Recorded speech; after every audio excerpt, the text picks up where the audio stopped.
I have 10 minutes between you and your next appointment, so let me just give a few of my thoughts.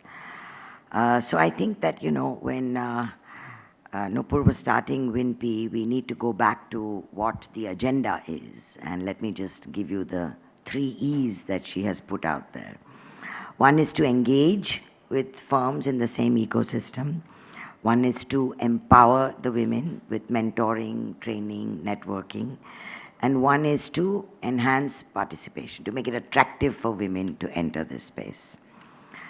So, as always, what is very telling very often is statistics.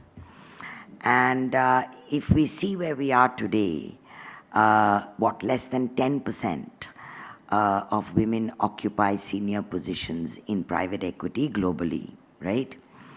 And out of the institutional investors that come into funds, they have some kind of gender diversity program, but it doesn't push itself through into requiring outcomes. I don't know if you all read about 2 weeks ago, I have the article here, that the CEO of Goldman Sachs has made a public statement that Goldman Sachs will not assist companies who want to do an IPO unless they have one woman on the board. And in 2021, they will not assist companies to go IPO unless they have 2 women on the board. Now, you might call that tokenism, you might call that, condescension, but I'm okay with all that, right? We have to start somewhere.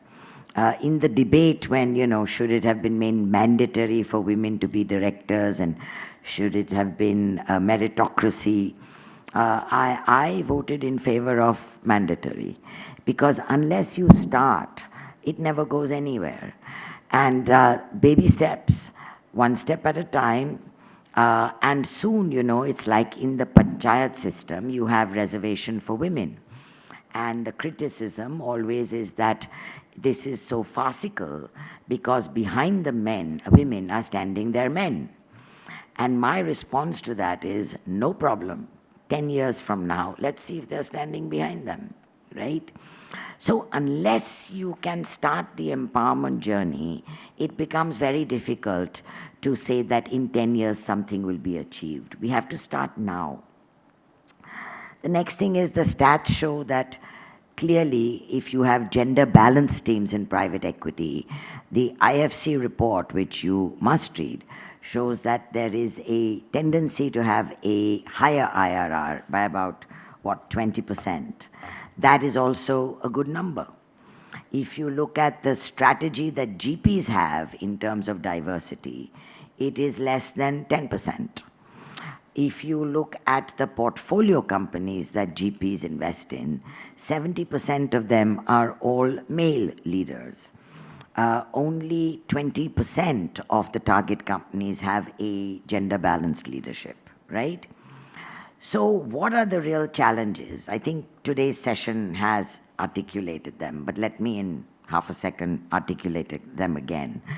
Barriers related to closed networks. Yeah, people think it's a boys' club. Women try and stay away from it or are diffident about entering it. And men feel awkward about letting women into that network. For now, okay? Unconscious biases in hiring and in retaining. So before today, I phoned a couple of my private equity boys and said, why don't you have more women? What is all this nonsense? I'm speaking on a panel, bata do, problem kya hai? So all of them became very defensive and said, nahi, mere team mein itne ladki hai, this hai. So I said, but kyun aisa hai? Zyada kyun nahi ladki hai? So I think they were honest, and I won't name them. They said, men want to hire people that look like them. Okay, that's the real story. And there is a gender bias unconsciously in hiring. And they think that in private equity, women will not be able to negotiate hard, that they will give up more than the men who are negotiating the deal. They can't travel, they can't give the hours, usual story. And then, of course, 2 of them defensively said, but we are not like that. We have many women. So I said, what level? He's saying they are going to grow into senior positions. I said, okay. So now I'm going to use Renu's example. Hire laterals. Train them. It's not so difficult. It's not the end of the world. Why is PE such a genius vocation, right? It's okay. So, so I think that these leaders have to be convinced that actually women are as good negotiators. They can be firm, and they bring a lot of EQ. And the ego is more malleable than that of a man sometimes, right? So I know when I walk into a room, first of all, nobody thinks of me as a woman anymore, so that's tragic. And so when I'm negotiating with my 63 years under my belt, maybe I'm flattering my gender, but I think I can read signals very quickly. I can intuitively pick up when I can go for the kill, when I need to back off, when I need to smile, when I need to offer a biryani, and when I need to get the deal done. You know how to trade, right? And you trade in a way that, it's not, I'm bigger than you, I'm taller than you, I have a gun in my pocket. It's a different kind of trade, right? It's how you deal with your opposite party tactically, strategically, and you could be aggressive, but it's not abrasive aggressive, right? And so I think that these are the qualities that if our male GPs understand and appreciate, the tone from the top for them, if they are convinced, there's no point coming to this event and having to say nice things about women. Imagine not saying nice things about women here. You'd be killed. But do you really believe it? And how are you going to implement it? And small outcomes, just small outcomes. We have 450 lawyers, right? And men or women, every lawyer thinks that they are Alfred Einstein. There's no exception. Everybody's a genius, no problem. Okay. Then how do you make sure that our male colleagues understand and respect the power of our women colleagues? And that comes with explaining, and it's tone from the top is the way, because I think if they are convinced that leadership wants gender diversity and parity, and if they are convinced that leadership is going to get really teed off if they're not part of that journey, they get it. So I remember I was at a dinner with a woman at that time, I forget her name, who was the CEO of a mining company, Anglo-American. And I was talking to her and I said, first of all, mining, how did you get there? And what are you doing since you're on the top? And she gave me a very interesting example. She said, Zia, I'm not interested in my entry level, and I'm not interested in gender diversity so much at my senior level. I have KRAs for all my executives at the middle manager level, that if you have not managed to retain 40% of your women, you're going to get financially dinged. That's it. And she made it a financial disincentive for them to allow women to walk away easily. So I think that is really the issue. How much effort do all of us, men and women, make in making sure we understand? And for me personally, it is a bespoke issue. There's no policy we have. I actually call in my woman lawyer who's given me the good news, and I've said, okay, come in, bring a piece of paper, and then like a clairvoyant goddess, I say, write down, this will happen, this will happen, this will happen, this will happen, date it. Now bring it back after 6 months. Now after 3 months, come and do this, come and do this, come and do this. And all of them have different issues. Some say, I don't want to bring the baby to office. I have infrastructure. But I need to be able to go away early.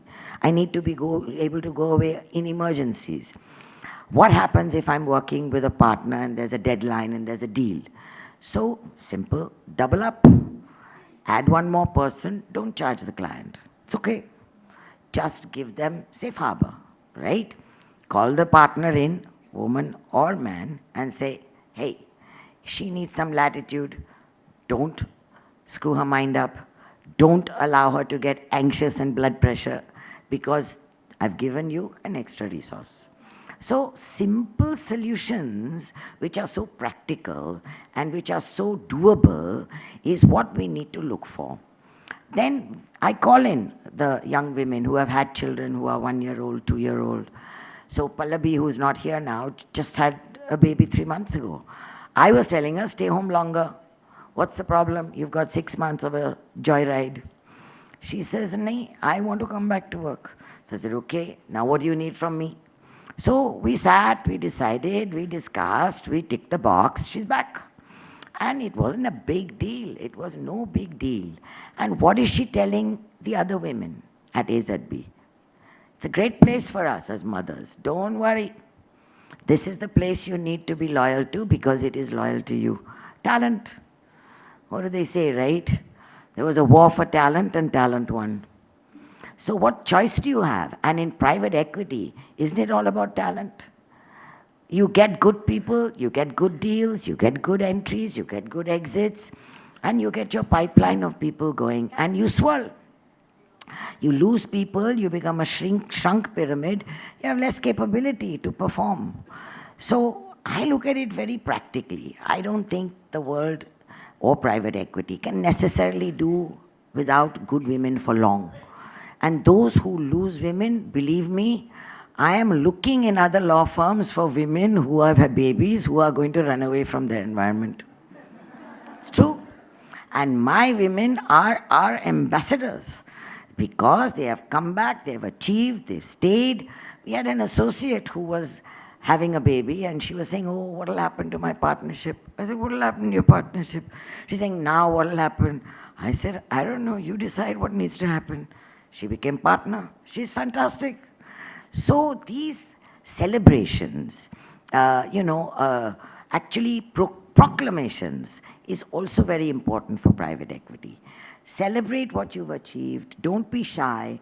It's not paternalistic. Don't do it in a condescending way. Do it in a way that you're really happy and proud of, the people that you have. So that's basically kind of it. I think that, we don't have to look at Amira, right? I mean, why is it always family or career? You can have both. She's had both. I'm having both. A lot of the women in this room have had both. And is it that you have to kill yourself at every point of life? No. Sometimes your family takes precedence and that's okay. And sometimes, to Renuka's point, it's painful, but sometimes you do have clashes. I remember when I had my second child,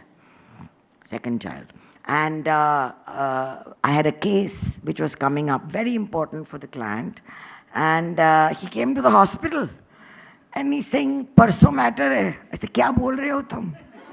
Parso matter hai, dekho to sahi." So he said, "नहीं madam, अभी बहुत important है, आप कुछ सोच लीजिए." I looked at him and said, "You're nuts." My father, who's a lawyer, was in the room with me, and he was just smiling. So I said, really, Papa, this is ridiculous. I mean, all of you really have to change. So he said to the client, come out. So he took the client out, and he appeared for the client. Client got Mr. Surabji instead of pregnant, just delivered Mrs. Mody. So it all worked out. But the client could make that request. He genuinely didn't care about the state of play I was in. And once one of my kids had chicken pox, and I said, I'm taking an adjournment. The client very clearly told me, Madam, आप संभाल लीजिए बच्चों को घर पे, you please come to court. And I went to court. Sometimes you make these choices, and it's okay. When you really need to do it, you know when you need to do it. But when the organization is constantly asking you to prove that you're a man when you're a woman, that doesn't do it. So this is my advice to the 5 men in the room. I think that, what you really need to do is figure out and take a hard stock of why the industry is lagging behind. figure out how to change your status quo. It's one step at a time. It's training, keeping people happy, keeping women sticky, and making sure that they have competence to reward you back in their own way. Thank you.